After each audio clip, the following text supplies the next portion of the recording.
Now back to the show. This is The Law Show on CL 650.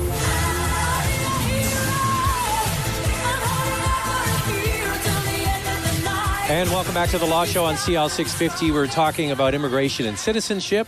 Alex Stojkovic and Rudy Kisher are here with us today from MKS Law in downtown Vancouver.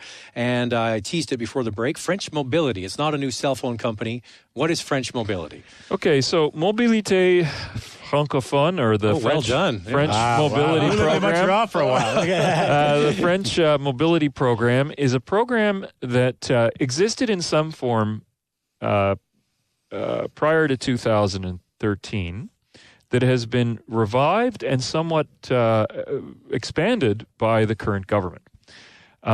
In June they announced this program in the spring of 2016, and then in the summer they opened it up. And essentially what it is if you are an employer, if you want to hire a foreign national, you need a labor market impact assessment.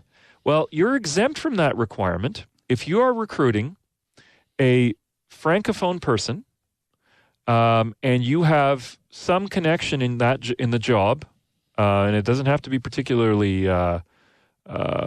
strong one, right, to have a Francophone speaker in that position. So if you are hiring someone from a French-speaking country who's a native speaker of French, and they just have to be Francophone. What's the test for that? So it has to be their mother tongue. Has to be their mother tongue. That's the way it's written. So that's the way it's written.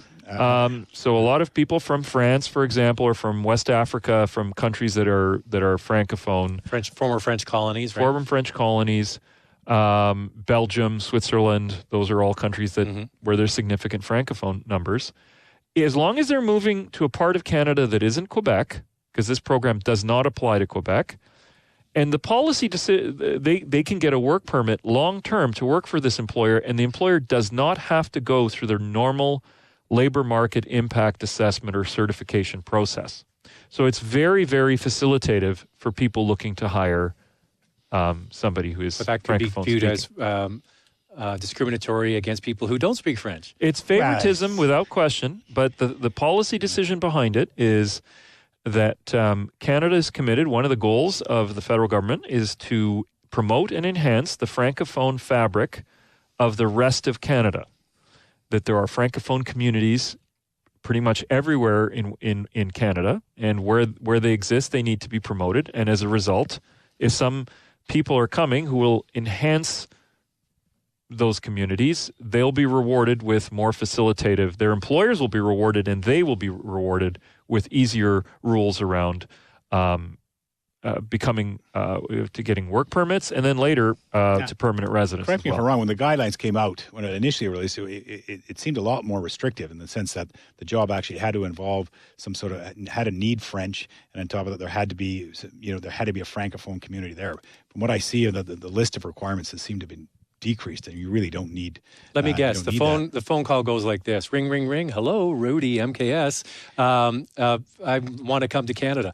Do you speak French? I think is that question number one? That is number one. If I have an employer that calls me, and they're usually we're getting a call from an employer that's saying, I want to hire this guy. My first question now is always, does he speak French? Because it's something that you could. If he does, we have an advantage now, right? Yeah. So, I mean, it's a great program. So this French Mobility Program, a percentage of people coming into the country, what would you say it's at under this program? Oh, I don't know. I can't imagine. I mean, overall Francophone numbers are significant for immigration because Quebec runs its own program. So as a result... But we've heard a lot about that they run a program that benefits BC because they go through Quebec and end up living in British Columbia. But that's for investors. So the rest of the program, though, is very much geared towards younger people that are Francophone. And most years, their numbers are in the 30 to 40,000 range. Does that add up to the 300,000? That's included in the national 300, yes. Okay. Yeah. So, I mean, every year we get about 150,000 people coming to Canada on work permits.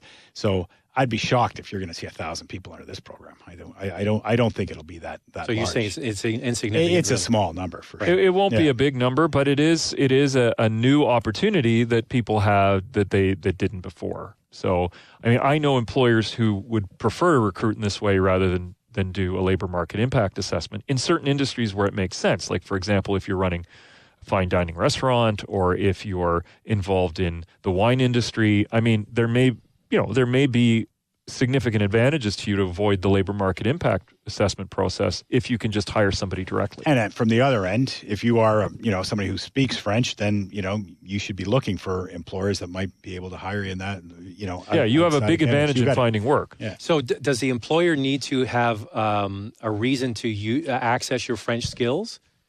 So if Theoretically, yes. Oh, they have to show that they need somebody who speaks French. Yeah. Or not just, or just that they happen to speak French.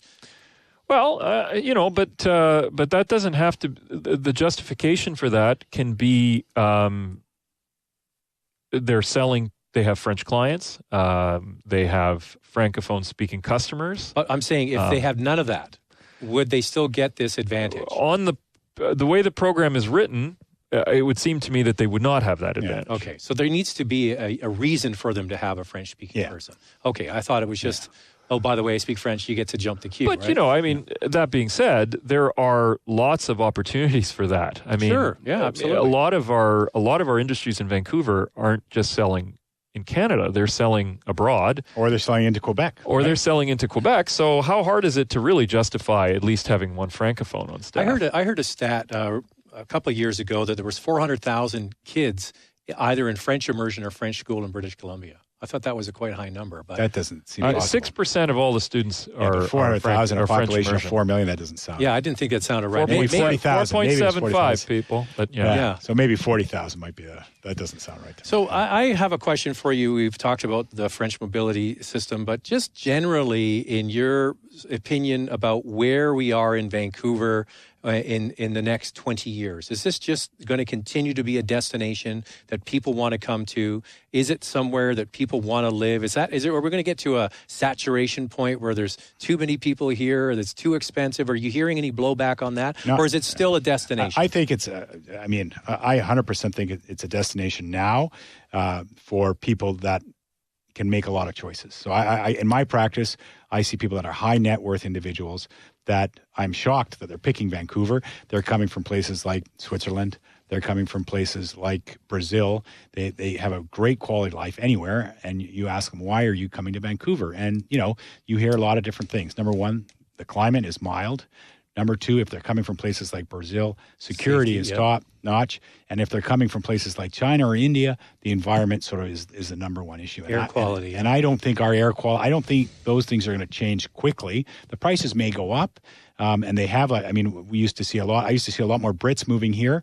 That has definitely gone down as the pound has suffered and as our real estate has gone up. But I don't see that changing anytime soon if you take a look at it as a global destination. Yeah, I can't see that either. You look at the factors driving the economy in Vancouver. Really, we have several parallel sorts of Vancouvers. There's a Vancouver which, in terms of industrial Vancouver, that has grown at a steady, relatively slow, but steady clip over the last 20, 30 years that's dominated by niche industries. Most of those niche industries at the moment are doing very well, be it visual effects, video gaming, manufacturing in the food processing, particularly in organics. All of those niche industries that Vancouver does well, Vancouver is doing well at the moment. Mm-hmm. In terms of our primary resource industries and sort of construction and all of those that are drivers of other elements in the Vancouver economy, those are arguably doing even better. I mean, the service economy in Vancouver is really overdeveloped. It's probably on par in some ways with San Francisco and Los Angeles, when our industrial base is probably closer to Pittsburgh or Cleveland. Where else other than Vancouver can you get, the latest yoga instructor that's doing, that's the craze in anywhere from Rio to Shanghai to New York? We have all of that here. But that's the argument that we're going to have all of these wealthy foreigners moving here, and it's going to be Monte Carlo. It's going to be a luxury destination, and the regular folks are just going to be walking dogs and serving coffee and doing yoga instruction. Yeah, but on the other hand, what are you making walking dogs compared to 20 years ago? I mean, when a house costs $1.4 million, that's a lot of walking. Sure, no, I understand, but I'm not. The question you asked is anything going to change? Yeah. And the reality is what's driving people here is stability, rule of law. And as the rest of the world becomes crazier, we're seeing all of this, terrorism and what's happened recently with the election in the U.S. You think it's just another reason why Vancouver's I don't think that terrorism. To me, I don't see that as like people aren't moving for that. The security reasons. When I talk to people that live in Brazil, the guy sells security cameras. Next thing, his place is being broken into, and he's actually, the victim of, getting ripped off, or their kids are getting kidnapped, and they are, having to put microchips in their kids. So that's personal security versus overall terrorist. Yeah, but the environment. The environment. The environment's huge. Said. I mean, that was the shocker to me when I started practice. I had this great sort of liberal idea that, it was all about democracy and people were coming here for, the freedom of expression and, freedom of conscience and that they were coming for these great liberal values that we have here in the country. And the reality is, I'd ask them, so why are you coming to Canada? And the answer was the fresh air. What's interesting, having been in China a few times, and I explain to people who have never been, I say, you can have as much money as you want. You can't buy fresh air. Yeah. And you can be the richest guy in China, but if you want your kids to grow up where the water is clean and the air is fresh, it isn't China. Yeah. It's somewhere else, right? So that's another reason. And those factors aren't going to change. No. They're not going to change. And as a result, it is hard to envision a Vancouver where the population isn't going to keep growing for the next 20 years. Now, are they going to be people who are coming to work in Vancouver, or are they going to be people that are coming to live in Vancouver? It's a retirement That's the policy question, right? And if we want to attract industry, if we want to say, hey, and when I say there's different Vancouvers, this Vancouver has grown. I mean, take a look. 10 years ago, we didn't have Amazon in town, Sony or Disney. We didn't have Microsoft with 400 employees or 500 employees in the city. Those are high-skilled jobs that are well-paying. Now, if we don't, policy choices we make in the Lower Mainland are going to impact on whether or not we become too expensive for those industries to stay here. Mm-hmm.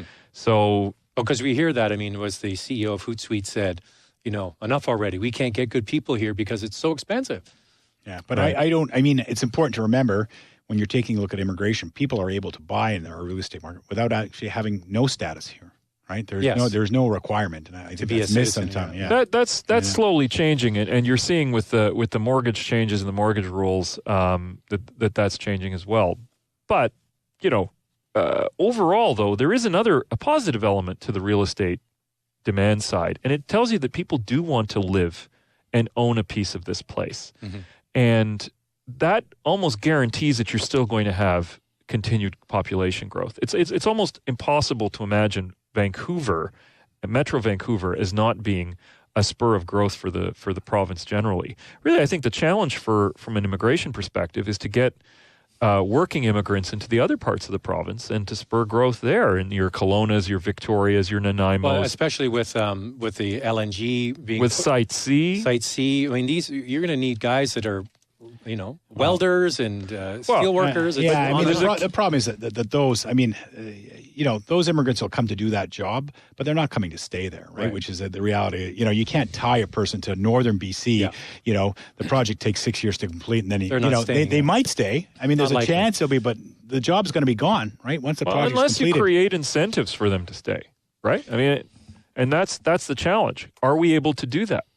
When we come back, we're going to talk about the refugee situation. It was a year ago now when the Liberals came into power and brought in all the refugees, 25,000. Where are we with that, or more coming, what have you? We'll pick that up next when we're talking about immigration and citizenship. Alex Stojkovic and Rudy Kishler are here from MKS Law. We'll talk about it next on The Law Show.